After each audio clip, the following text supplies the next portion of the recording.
Selamat datang kembali di serial sci-fi dari channel Techno Now Soon to Dream. Kisah kali ini kita akan bawa penonton berimajinasi tentang kiprah intelijen Indonesia di dunia internasional dalam menjalankan misi-misi.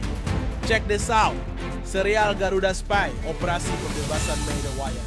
Karakter utama dalam serial ini yang pertama adalah Oboy Jenong, seorang ahli infiltrasi dan bela diri jarak dekat.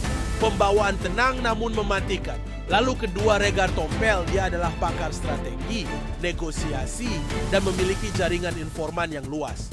Temperamen lebih meledak-ledak namun sangat loyal.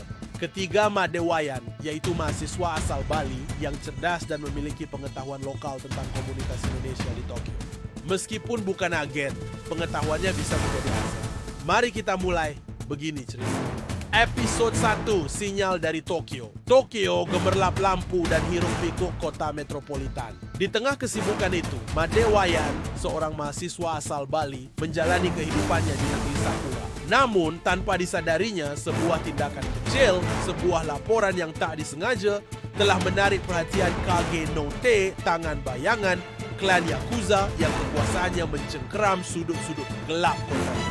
Kabar hilangnya Mad sampai ke tanah air. Kecemasan menyelimuti keluarga di Bali. Di Jakarta, di balik dinding-dinding markas intelijen, sebuah misi rahasia mulai dirancang.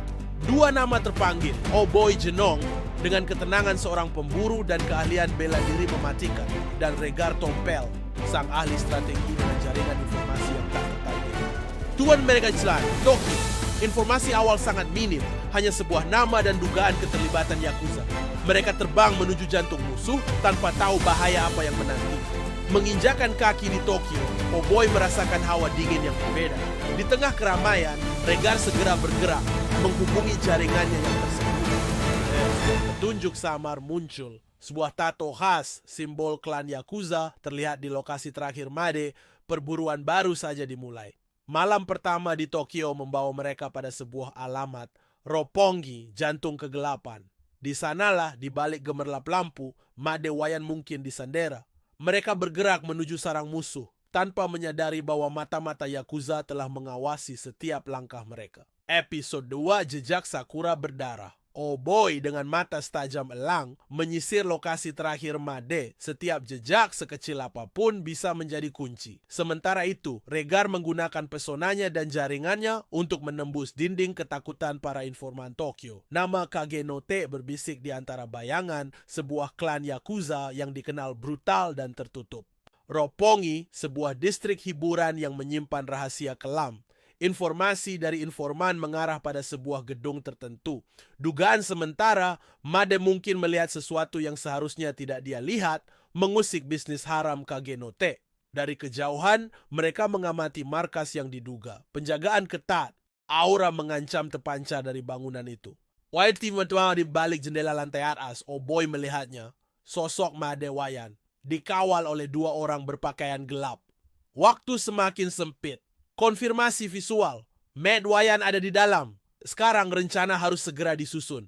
Menyusup ke sarang Kage no Te. Bukan hanya berbahaya, tapi juga sebuah bunuh diri jika mereka tidak berhati-hati. Namun bagi Oboy dan Regar, nyawa seorang WNI adalah prioritas utama. Episode 3, Menyusup ke sarang. Malam menyelimuti Tokyo. Di bawah kegelapan, Oboy dan Regar menjalankan rencana infiltrasi. Oboy, dengan kelincahan seorang ninja, menyusup melalui jalur yang tak terduga, menghindari mata elektronik dan penjaga yang berpatroli. Di luar, Regar menciptakan gangguan kecil namun efektif, menarik perhatian sebagian penjaga. Oh, ini adalah taktik klasik, pengalian perhatian untuk membuka jalan bagi sang penyusup. Di dalam, Oboy menghadapi rintangan pertama, para anggota Yakuza yang menjaga koridor. Tanpa ragu, ia melumpuhkan mereka dengan gerakan cepat dan mematikan, memanfaatkan setiap sudut dan bayangan. Semakin dalam Oboy menyusup, penjagaan semakin ketat. Ia tiba di sebuah pintu yang dijaga oleh seorang pria bertubuh besar dengan tato rumit di lengannya, seorang lieutenant Yakuza. Inilah rintangan yang sesungguhnya. Tatapan mereka bertemu, hawa permusuhan terasa begitu kuat. Pertarungan tak terhindarkan. Antara Oboy dan tangan kanan bos Yakuza akan terjadi bentrokan yang menentukan nasib Made Wayan. Episode 4, Buku Catatan Maid. Bentrokan terjadi, Oboy bergerak cepat dan tak terduga memanfaatkan kelincahannya untuk menghindari serangan brutal lieutenant. Seni bela diri pencaksilat yang ia kuasai mengalir dalam setiap gerakannya. Di luar, Rhaegar menyadari situasi semakin genting. Bala bantuan Yakuza mulai berdatangan. Dengan cepat ia bertindak menciptakan kekacauan untuk memberikan Oboy waktu. Oboy berhasil mengatasi Lieutenant. Di dalam ruangan, ia menemukan Maede terikat dan ketakutan. Namun, di dekat Maede tergeletak sebuah buku catatan kecil. Sebuah penemuan tak terduga. Buku catatan Maede bukan sekadar catatan biasa, melainkan detail-detail penting tentang jaringan bisnis ilegal Yakuza yang selama ini dia amati dan catat. Informasi yang sangat berharga. Wadih orang berbunyi, mereka ketahuan. Waktu untuk keluar semakin sempit, Oboy harus segera membebaskan Maede dan membawa buku catatan itu keluar dari sarang Kage no Te sebelum semuanya terlambat. Episode 5, pelarian di Shibuya Crossing. Dengan cepat, Oboy membebaskan Maede. Mereka berdua berlari menyusuri lorong-lorong gedung, menghindari kejaran anggota Yakuza yang kini siaga penuh. Suara langkah kaki dan teriakan menggema di belakang mereka. Mereka keluar dan langsung terseret ke dalam lautan manusia di Shibuya Crossing yang ikonik.